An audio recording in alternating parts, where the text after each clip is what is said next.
And now let's go to the Word of God. Manatili po tayo nakatayo and let's open our Bibles to Luke chapter 9 verses 57 hanggang 62. Ayan po, Luke chapter 9, 57 to 62, napaka-familiar po ng story na po ito. At sabi dito, they were all traveling along the road and someone said to Jesus, I will follow you anywhere you go. Napakatindi po ng desire ng taong ito. He answered, sabi ni Jesus, the foxes have holes to live in, the birds have nests, but listen, but the Son of Man has no place where he can rest his head. Jesus said to another man, follow me. Nakita niyo po yung invitation ng Panginoon? But the man said, Lord, let me go and bury my father first. But Jesus said to him, let the people who are dead bury their own dead. You must go and tell about God's kingdom. Verse 61, another man said, I will follow you, Lord, but first let me go and say goodbye to my family. Jesus said, anyone who begins to plow a field but looks back is not prepared for God's kingdom. Pinagpala na po yung salita ng Panginoon at gusto ko pong bigyan ng title to, What Serving God Really Means. Hallelujah. Come on, say that with me. What serving God really means. Amen. Makakaupo na po yung bawat isa sa atin. Amen. Salamat po sa ating worship team for leading us po sa presence ng Panginoon. No? But ang panalangin ko po ay hindi tayo lang dumidepende sa ating mga worship team, but ma-practice po natin kahit sa ating mga tahanan, no? The Rock family, ay tayo po ay matutong mag-worship. Hindi mo kailangan ng worship team, hindi mo kailangan ng sino man para po maranasan mo yung presence ng Panginoon. Amen. What serving God really mean. Sabi ko nga po kanina, kakatapos lang po ng Serve Sunday natin at nais ko pa pong palakasin pa po no yung preaching. Alam ko po enough na yung last Sunday, but the Lord is instructing me or impressing this sa puso ko na pag-usapan po natin na maintindihan pa po ng bawat isa anong ibig sabihin po ng paglilingkod sa Panginoon. Alam niyo po, surprisingly, there is a great number po ng mga mananampalataya who are not serving God as they should. No? Last Sunday na napag-usapan po natin that we are saved to serve. Pero mapapansin po natin sa mundo, mas gusto po ng tao ang siya ay leader kesa siya po ay maglingkod at utusan. Tama po ba? Sa mundo po natin, marami pong nag-a-aspire sa leadership position. Gusto nila yung katanyagan. They want fame and success, but very few will aspire na maglingkod. Will aspire to servanthood. And yung iba naman po, pwede silang maglingkod for yung iba because of personal gain, nakakalungkot. And yung iba naman po, they consider it foolish na sila po ay maglingkod para sa wala. No? Kaya ngayon po umaga, tingnan po natin, ano ba yung sinasabi po ng Bible? Ano bang sinasabi ng salita ng Panginoon na kailangan nating i-examine or i-re-examine about po servanthood? No? So that ang bawat isa po ay maihanda sa parating na harvest. I want to say this at naniniwala po ako with all of my heart that God will take us somewhere that is bigger than what we are seeing right now. I believe that by faith na may malaki pong plano ang Panginoon sa The Rock City Church at hinahanda niya po ang iglesyang ito. Hinahanda niya ang The Rock City Church para po tumigil ng umupo, mag-obserba, manood, at magising tayo para tumayo at maglingkod at tumulong sa anumang pong vision na binababa ng Panginoon dito. Tama po ba? No? Kaya po, kung titingnan natin, service is often misunderstood. Yung iba po, iniisip nila pag topic about serving, pastor, para yan sa mga mararami yung oras ako kasi siguro pag may spare time ako, pwede, pero sobrang busy kong tao, pastor. Kaya po iniisip ng iba, para lang yan sa mga full-time, sa mga pastor, sa mga tinawag ng Panginoon. But alam niyo po, the truth of God's Word, no, makikita po natin sa Romans 6:19. Look at this.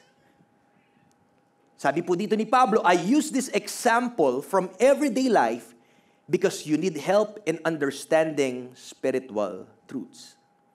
In the past, you offered the parts of your body to be slaves to your immoral and sinful thoughts. The result was that you lived only for sin. In the same way, look at this, you must now offer yourselves to be slaves to what is right. Wow.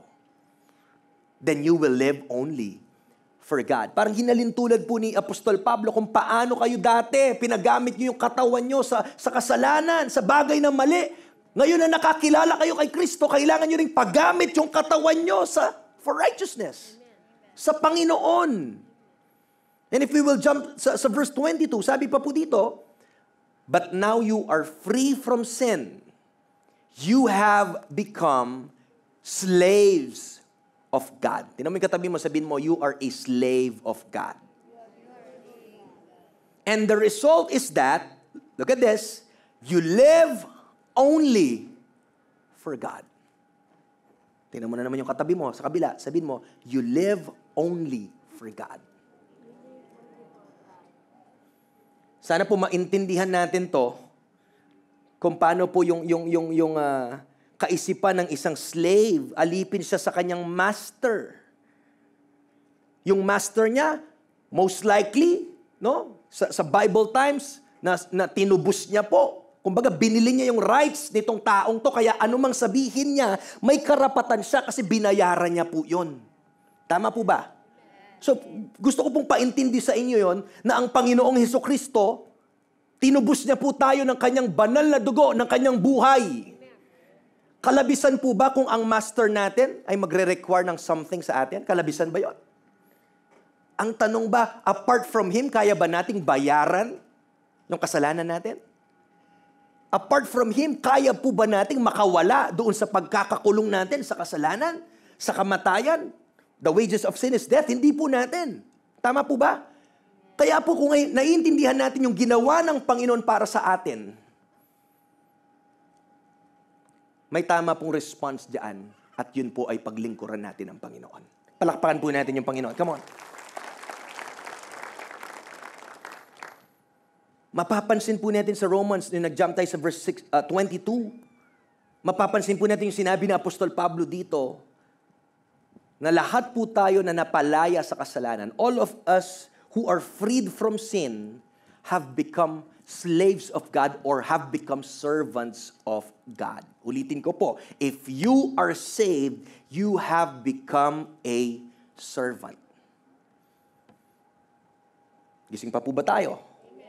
Again, linawin ko, yung servant po, hindi lang si pastor, hindi lang sino mga leaders or missionaries or evangelists, pero lahat po ng tumanggap sa Panginoon at pinalaya sa kasalanan, sila po ngayon ay slaves para sa Panginoon or become a servant.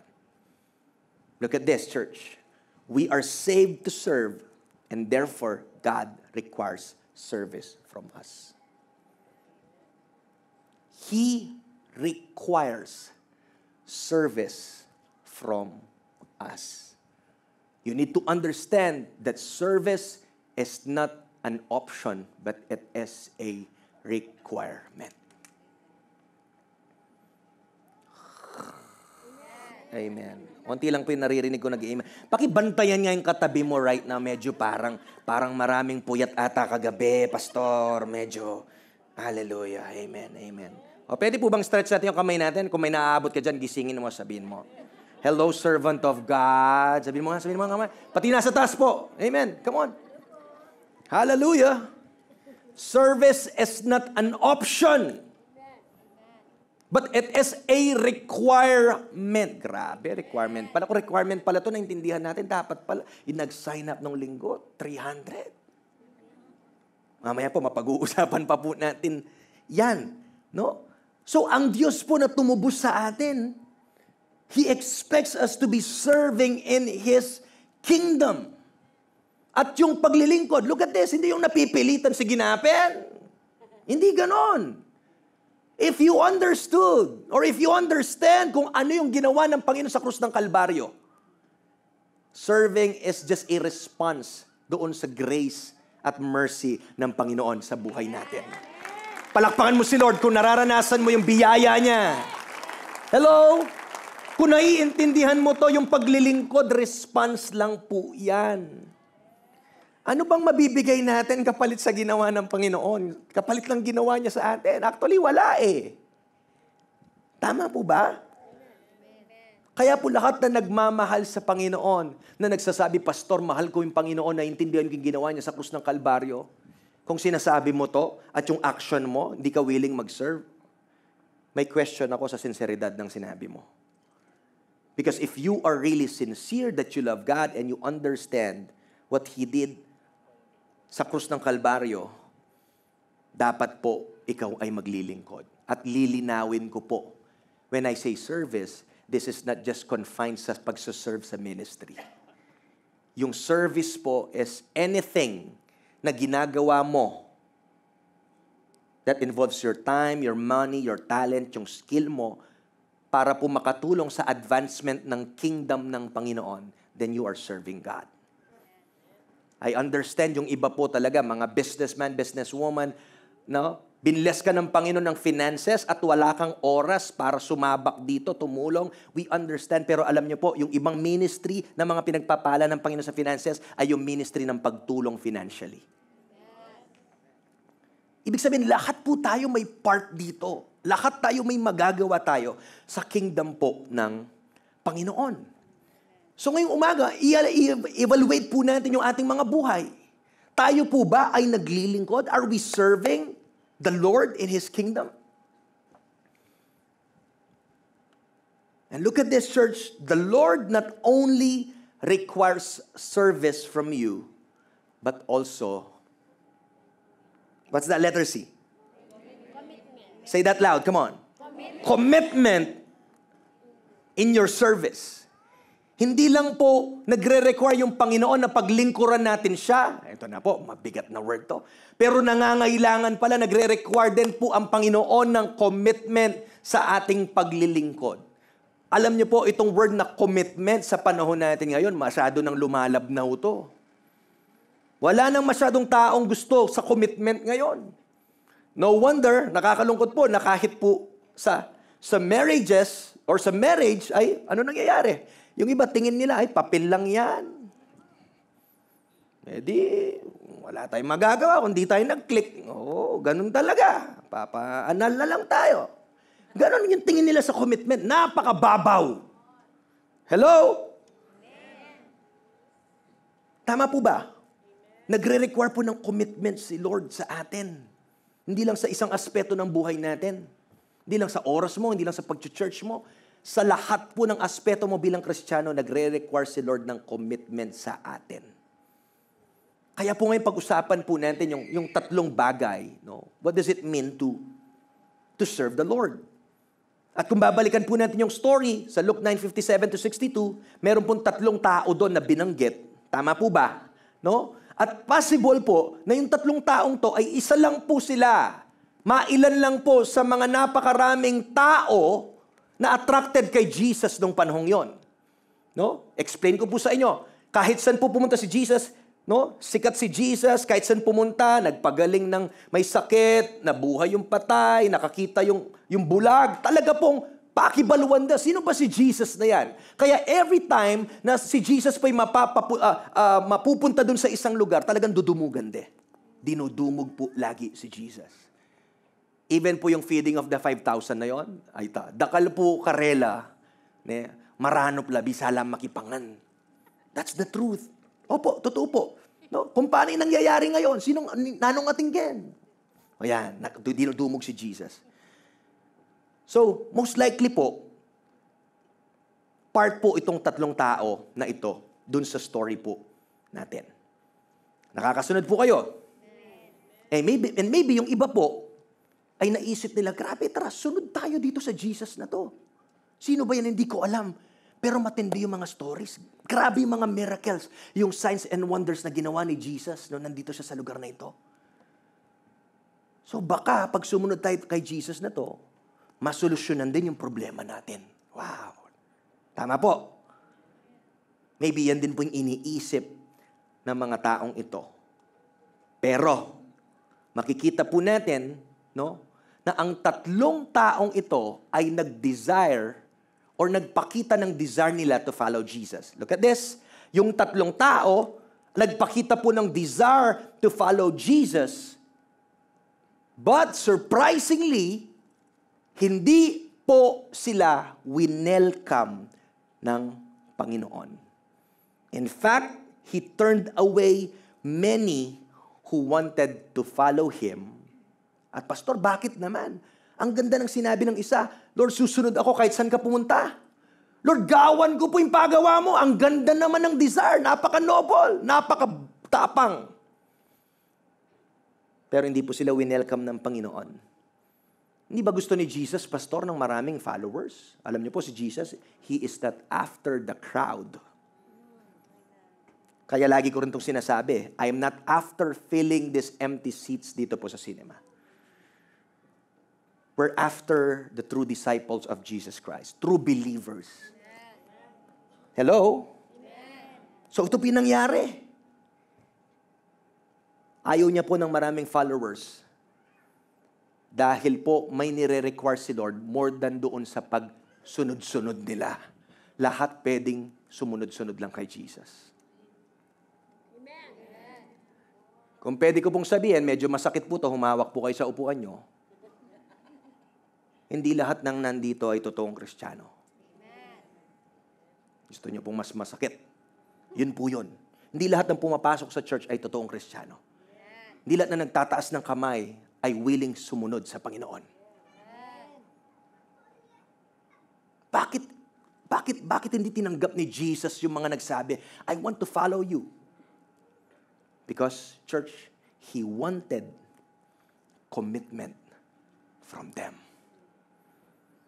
Lahat pwede magsabing, mahal kita, Lord. Lahat. Everyone can say that. Lord, I love you. I want to follow you, Lord. Everyone can say that, but not everyone is willing to commit. And today, the Lord Jesus still requires that same kind of commitment from those who would serve Him.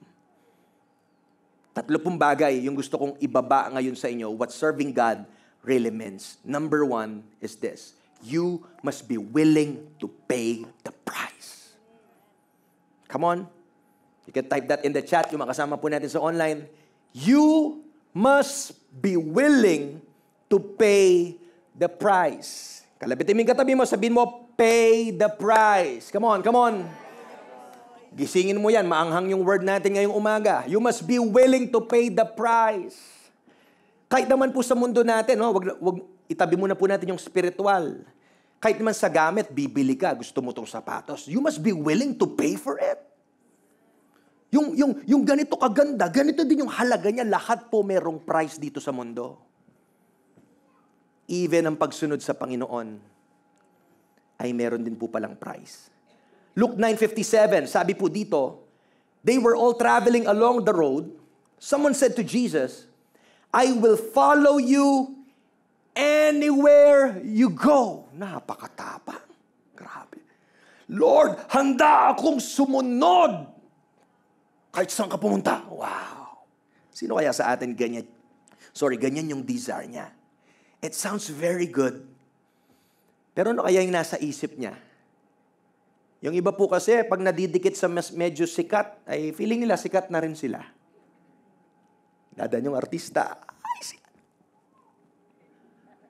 Alam mo yun? Yung bang nakadikit ka dun sa sikat na tao. Maybe, just maybe, isa din po to sa kaisipan niya na, alam mo yun, the glory of of being acquainted sa isang sikat na tao. Kailangan kong pumunta dyan. Ay, nandyan si ganon. I must join. Pero alam niyo po, nakikita po ni Jesus yan. Huwag niyo pong kalimutan, nung nandito sa lupa si Jesus, He is 100% God and 100% man. Nakikita niya yung puso ng mga nagsasabi nun. Nandyan po ba tayo? Gusto niyang ipaintindi. Na-appreciate ko yung sinasabi mo, but kailangan mong maintindihan, merong requirement yung sinasabi mo. Tama po ba? There's a price to pay. At pastor, ano po yung price na yon? The price is plain commitment. Commitment without any condition. Ito po yung tinatawag na, look at this, listen, unconditional commitment. Napakabigat nun. Come on, say unconditional commitment. Sabi ni Jesus, di ba? Balik niyo po dun sa text natin, foxes have holes to live in. Buti pa may mga fox, may matutuluyan sila. May hinihigaan sila. Komportable sila. The birds have nests, but the Son of Man has no place where He can rest His head. Pastor, ano pong ibig sabihin nito? Yung gusto pong ipaintindi ni Jesus dito, even the lowliest of these creatures ay meron pong tutuluyan. May komportabling lugar na pwede silang matulog. Hello? Parang gustong sabihin ni Jesus, compared sa buhay ni Jesus, parang china-challenge siya po itong mga taong to, if you really want to follow me and serve in my kingdom, are you willing to live the way I live? Sinasabi mong gusto mong sumunod sa akin, pero ang tanong, willing ka kaya? Willing ka ba na mamuhay kung paano ako namumuhay? Are you willing to give yourself to this cause, even if it means enduring hardship, discomfort, or inconvenience? Come on, church. Alam niyo po, makinig po, yung gusto kong pong sabihin sa inyo, yung pag-yes natin kay Lord, I'm not just talking about the Serve Sunday na nag-sign up kayo, yung yes mo kay Lord, yung buhay mo as a Christian, come on, listen, masusubok po yung bagay na yan. Because following Jesus ay hindi lang po confined that you are to follow Him when it is a good time to follow Him. Masarap mag-church pag bago yung sapatos mo, bago damit mo, may bago kang sasakyan, ang sarap mag-hallelujah! Hindi naman ganyan yung buhay eh. Yung commitment natin kay Lord, unconditional. Yung pag-yes mo kay Jesus, masusubok yan.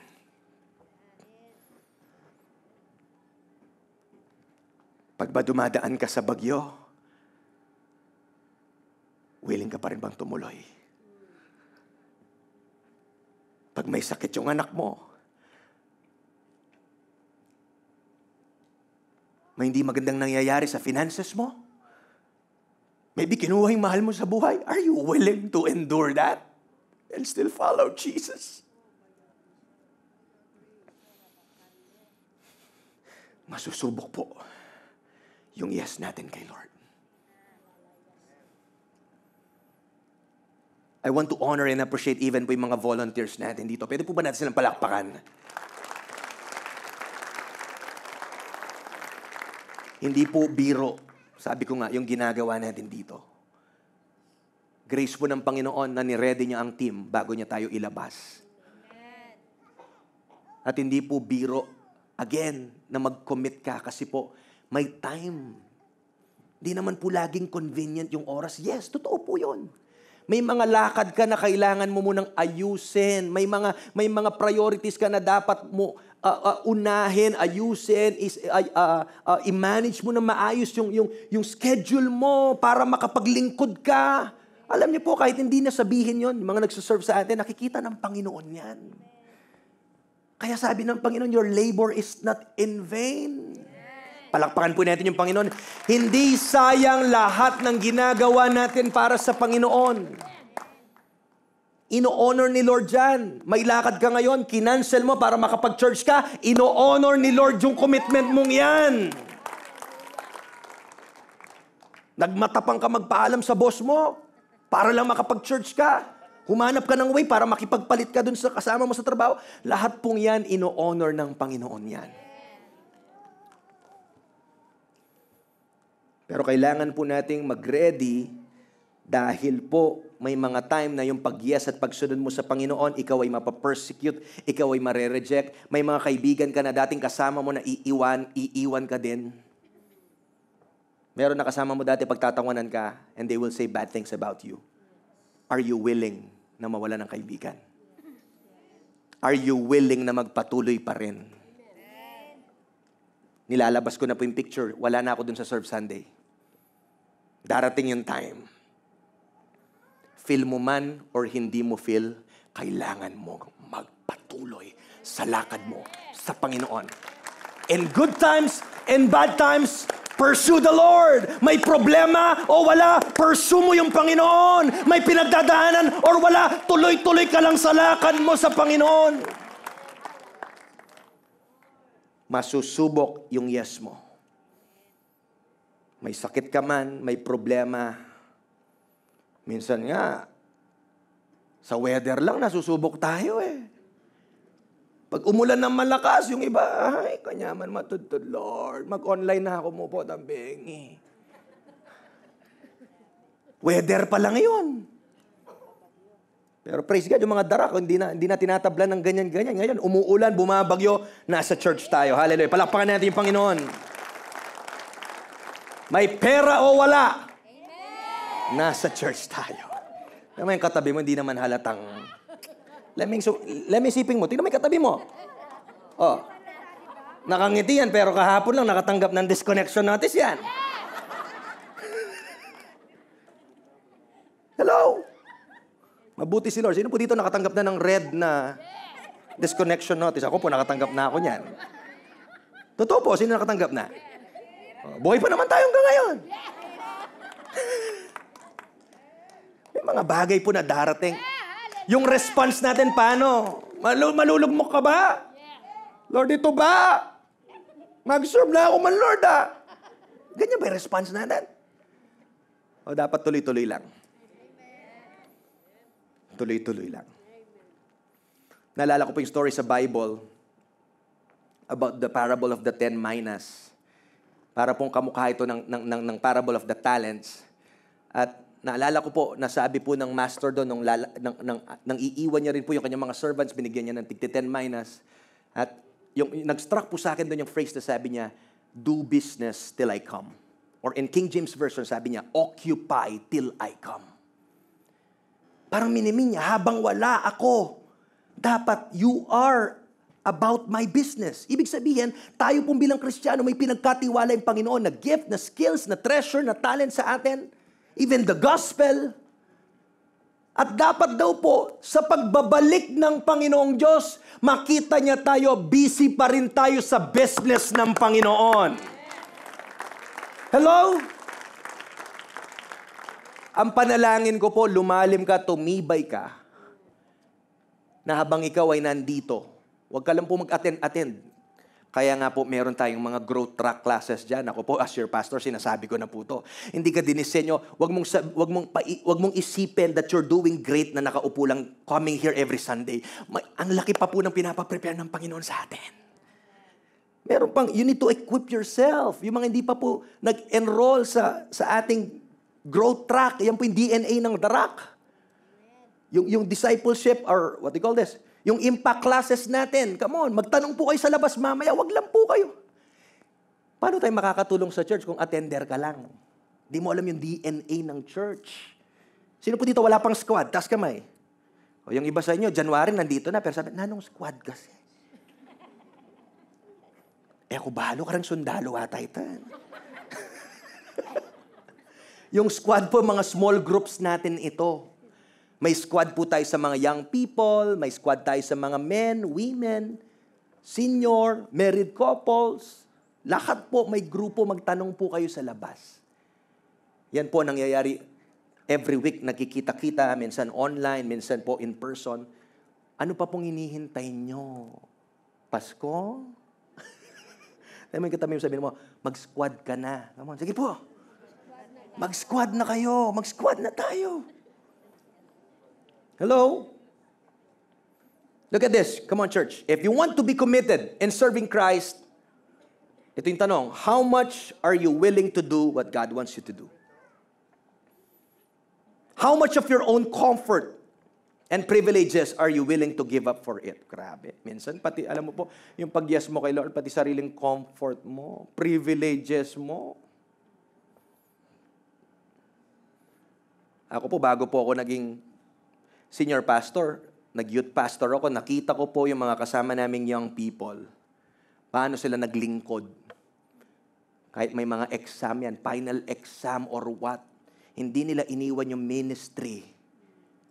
Nakita ko naman po, tapat si Lord habang nagmi-ministry sila, nakagraduate naman sila nang hindi nila iniiwan yung ministry nila. Hello? Yan ba yung gusto ko makita dito sa Darak City Church? Young people na committed, nag-excel sa school, active din sa church. Wow, yun yung maganda. Pangit yung grabing, nag-excel ka sa church, pero di ka naman makita sa school, di ka naman makita sa church. Pareho lang naman po yun. Hindi ko sinasabing pabayaan mo yung isa, sabay po yan. Pwede kang maging mainit kay Lord at maganda po yung grades mo. Amen ba mga estudyante? Amen ba mga estudyante? Amen. Kaya po maging active kayo, even po sa youth gig natin every Saturday. Ay, memorize yun ng iba dyan eh. Siguro pa, after po nito, ang expect ko, even po yung hunger night natin, maraming pupunta this Wednesday. Amen. Commitment. Commitment. What price are you willing to pay? Pastor, grabe naman. Natakot ako sa pagiging Kristiyano. Alam niyo, paano natin masusustain yan, Pastor? Paano natin magagawa yan? Simple lang po. To love the Lord with all our heart, mind, soul, and strength. Mahalin natin ang Panginoon ng totoo because, look at this, commitment is natural to those who are motivated by love. Normal lang, natural lang pala yung commitment sa taong nagmamahal. Kaya po yung relationship natin sa Panginoon, kung titignan mo, parang nagpakasal ka sa Panginoon. Pag nagpakasal ka sa taong yan, kahit anong maging itsura niyan, anong maging waistline niyan, mapudpud na yung kilay niyan, or what pa yan. It's a decision. Nag-commit ka na hanggang kamatayan, mamahalin mo yung partner mo, yung asawa mo. Hindi porkit na bad trip ka, iiwan na kita, bahala ka na dyan. Marami pong Kristiyano ganyan. Hello? Hindi po pag good times magkakasama tayo tapos iiwan mo yung church.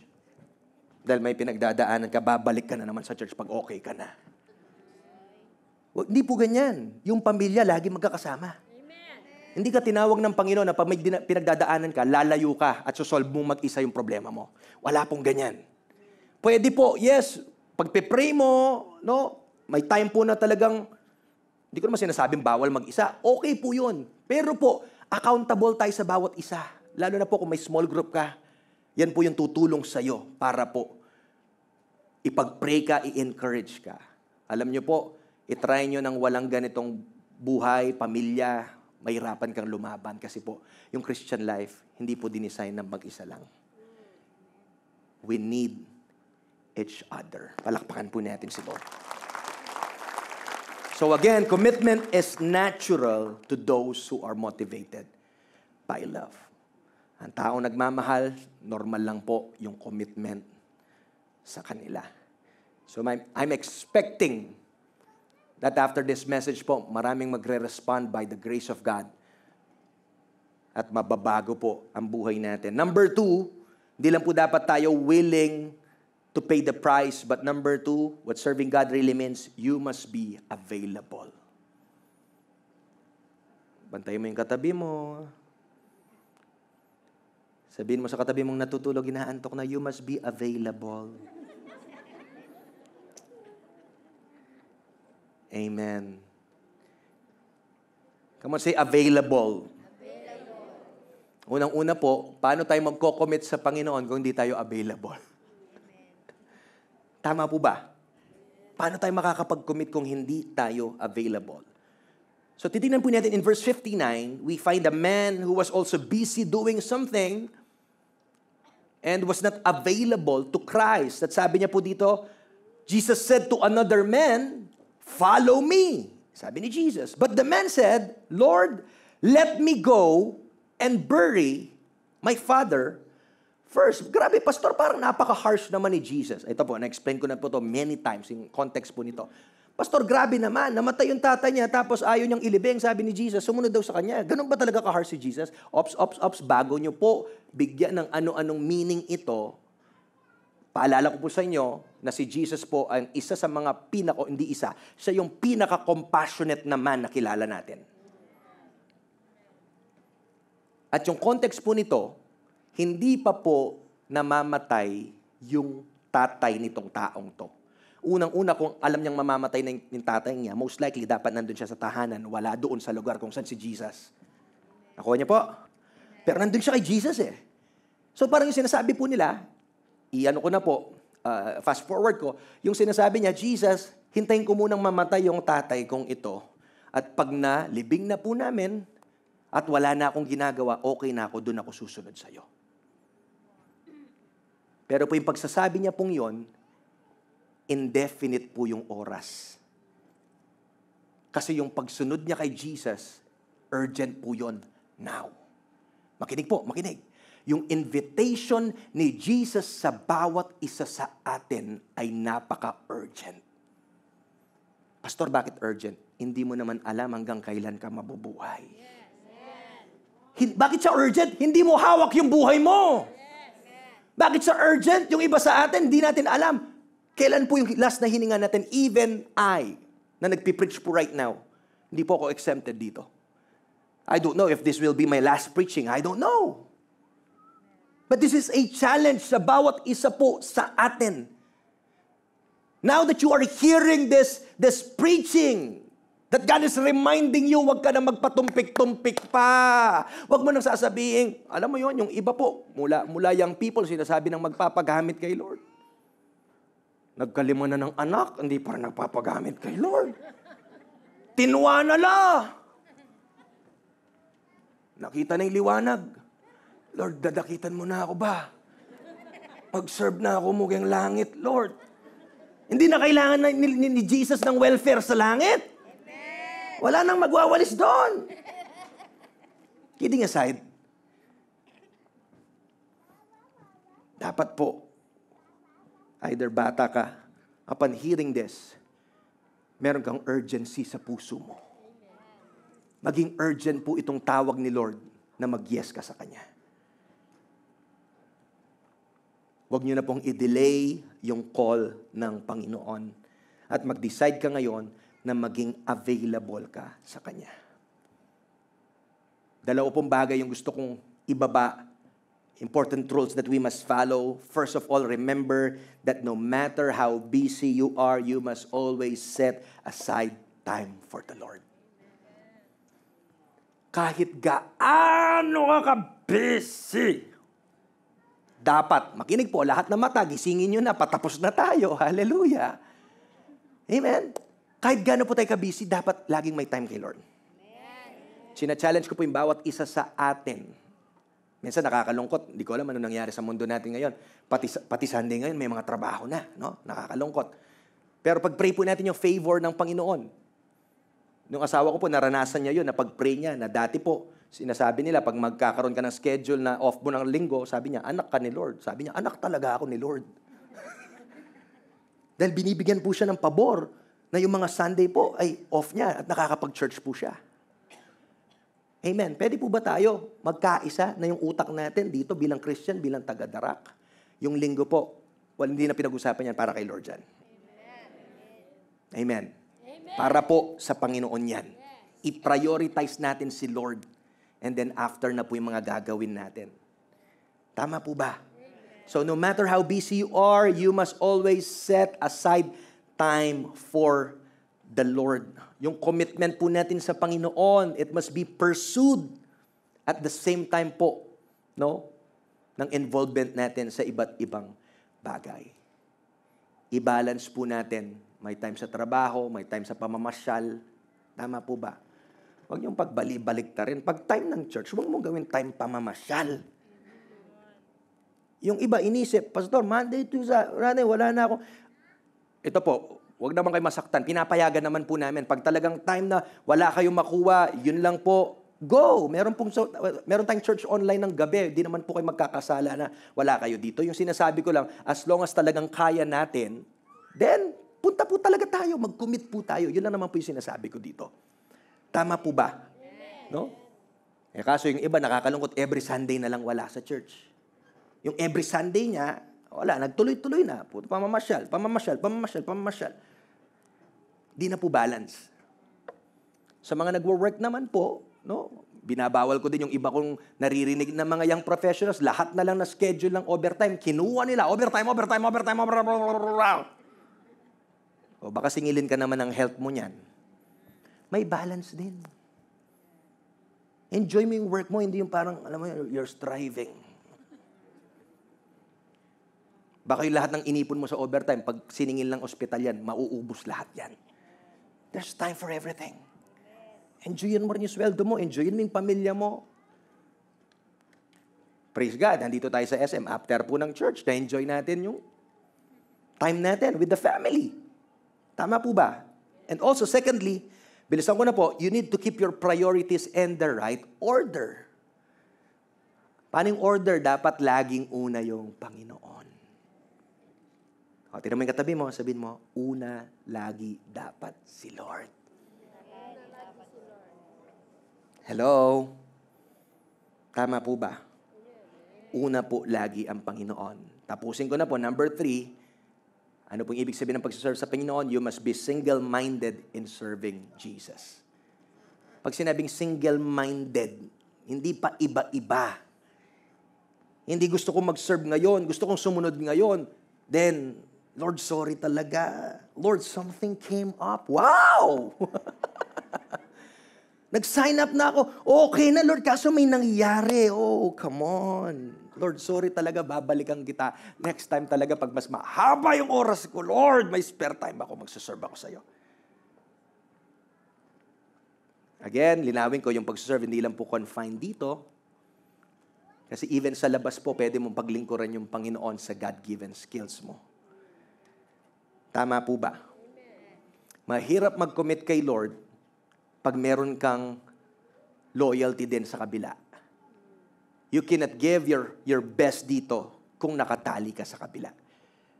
Sabi nga po ng Bible that no one can serve two masters at the same time. Hindi ka pwedeng mag-serve, you cannot serve God and serve money. Tama po ba? Dahil mamahalin mo yung isa at itatakwil mo po ang isa. Ipiplease mo yung isa at kailangan mong iwan tong isa. So mahirap po na i-please mo ang Panginoon at the same time gusto mo rin ng palakpak na mundo. Mahirap po yan. Tama po ba? Luke 9:62, Jesus said, anyone who begins to plow a field but looks back is not prepared for God's kingdom. No? So, pag sumunod po tayo sa Panginoon, sabi po doon, lahat po ng sumunod na sa Panginoon, dapat po yung tingin natin dito na. Yung mga iniwan mo doon, tapos na po yun. Huwag na po nating binabalikan pa. But the problem with many people is that they want, again, to have the best of both worlds.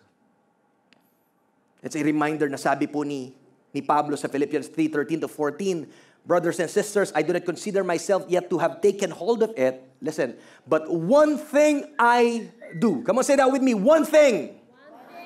Yung mga nasa taas po, say one thing. Isa lang, sabi niya, kinakalimutan ko yung nakaraan at ako'y nakafocus na doon sa pinapagawa ng Panginoon. I press on toward the goal to win the prize for which God has called me heavenward in Christ Jesus. Church, let us decide that from this day forward, we will bring all things in our lives under just one thing that we want to accomplish. And that one thing is serving the Lord Jesus Christ.